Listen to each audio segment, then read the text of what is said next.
Hi everybody, it's so great being here back in Penn today with such an energetic audience. Today, I would like to start by asking you all a question. How much plastic do you think you waste every year? Do you think it'll fill up your backpack or the trunk of your car or your entire living room? We were curious, and here's what we found out.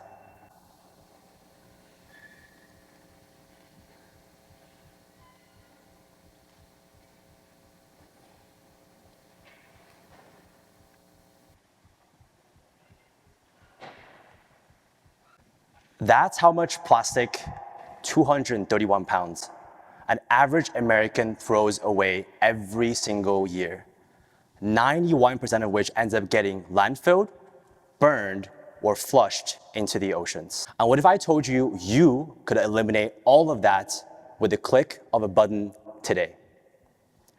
To answer that question, my name is Wang Hjemdahl. I'm a 2018 grad from the Wharton School of the University of Pennsylvania and co-founder of rePurpose, a social enterprise dedicated to creating a global community of conscious consumers, workplaces, and brands going plastic neutral by financially supporting waste workers worldwide. Our journey started 2 years ago when my co-founders and I visited Deonar East in Mumbai, Asia's second largest landfill.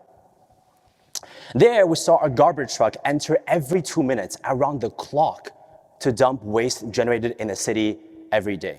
There was a moment when we got out of the car and while we were covering our noses from the thick stench of the landfill, we realized that we're standing between literal mountains of plastic on the one end and the city's endless skyline on the other end.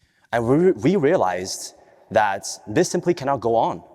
Something had to change about the way our society produces, consumes, and disposes on a daily basis. As we were discussing about this and came out of the landfill, we saw a group of waste pickers.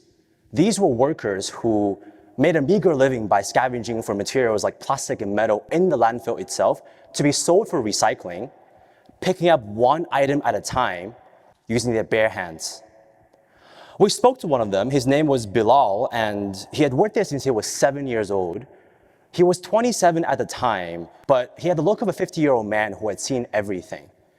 But you can't blame him because it's almost a monthly occurrence that a trash heap will completely collapse on itself because of fires led by methane gas released from our food waste, causing a member of his community who happened to be picking waste on top to be buried alive without anybody knowing for weeks and sometimes years.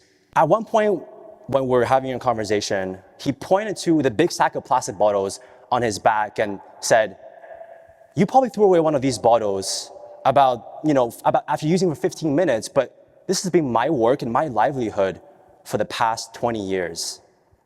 And what he said that day, what Bilal said that day, formed the backbone of who we are as a social enterprise today. Because really, we can easily do away with the plastic bottles in our lives, but us consumers and brands all over the world offload our collective environmental responsibility to the poorer sections of our society. Like Bilal, over 50 million informal workers spend their entire lives dealing with the consequence of our mindless consumption, all without recognition as environmental heroes or access to basic healthcare or education that traps them in a generational cycle of abject poverty, earning not nearly enough to afford a dignified life for themselves or their families. People often fell into this profession because of alcoholism, drug abuse, personal incidents, or simply the caste they belong to. In India, many waste pickers are Dalit women, otherwise known as the casteless or untouchables, who have been discriminated against for generations without the ability to move up the ladder and gain a better life. And one time, I had met a former construction worker who suffered a fall from the 6th floor of his construction site and lost his arm. He was fired and had to resort to picking up garbage on the streets of Mumbai. Shanghai, Cairo, New Delhi, Jakarta, Nairobi. This phenomenon spreads across cities in the developing world where a vibrant informal workforce recognizing value in literally picking up where we had left off and handling the mess we create every single day. Even when most of these workers cannot afford a proper home or an actual education, they treated our waste as their gold and learn the ins and outs of it as a material. I've seen firsthand workers who can sort plastic waste into 30 different categories with their eyes closed.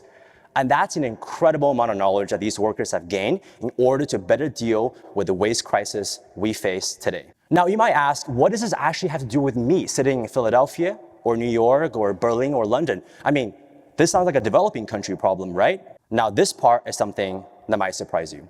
In 2016, the United States recycled only less than 9% of its plastic waste.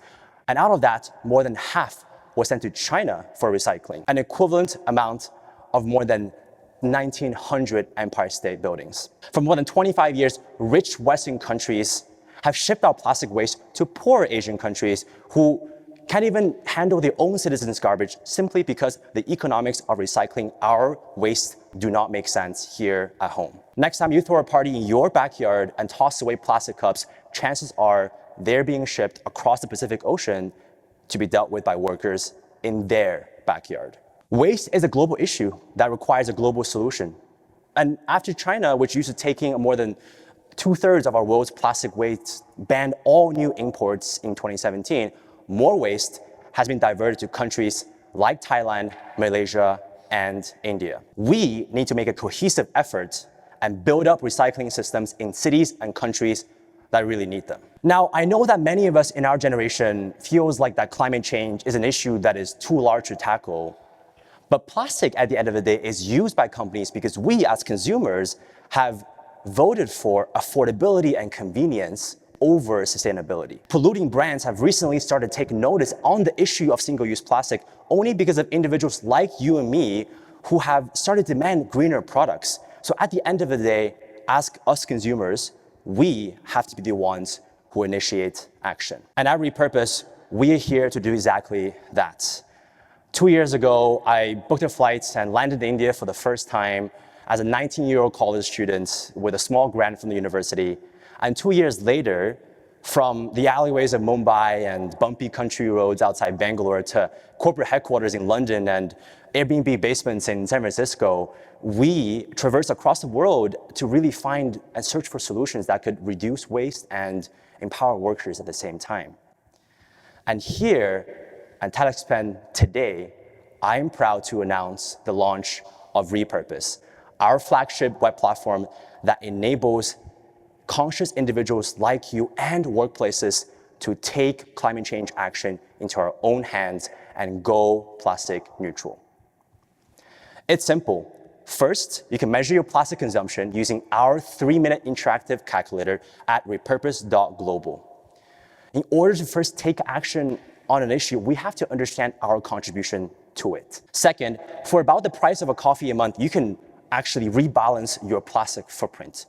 Go online, choose a vetted environmental organization in India who will recycle an additional amount of plastic equivalent to your unique footprint that would have otherwise been landfilled, burned, or flushed into the oceans. With this contribution, you not only get to go plastic neutral as an individual, but also empower marginalized workers like Bilal and vulnerable recycling systems in cities like Mumbai.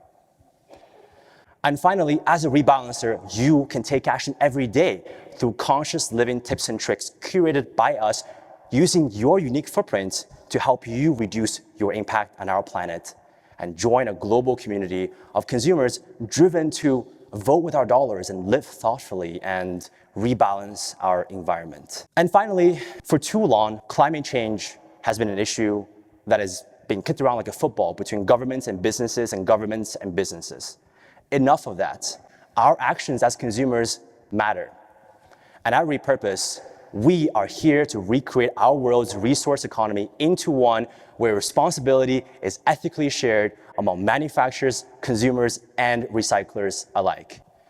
So together, and only together, can we reduce waste, revive lives, and restore nature's balance. Thank you so much. Really appreciate it. Thank you.